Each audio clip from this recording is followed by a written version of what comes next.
Nodarbinātības un ekonomikas attīstības veicināšana ir būtisks uzdevums, lai nodrošinātu sociālo stabilitāti un izaugsmi Eiropas Savienībā.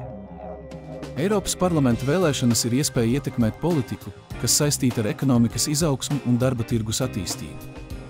Balsot par kandidātiem, kuri ir apņēmušies radīt labvēlīgu vidi uzņēmējdarbībai, inovācijām un nodarbinātībai, ir solis pretī ekonomiskajai attīstībai un labklājības palielināšanai.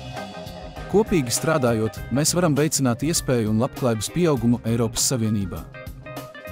Mani sauc Mārtiņš Ate un esmu deputāta kandidāts no Tauta Zeme valsts saraksta numur 13 Eiropas parlamenta vēlēšanās. Mūsu balsis ir svarīgas. Tikai kopā mēs varam panākt, ka Latvija zied Eiropā, saglabājot savu unikālo identitāti un brīvību. Balso par Tauta Zeme valsts sarakstu numur 13.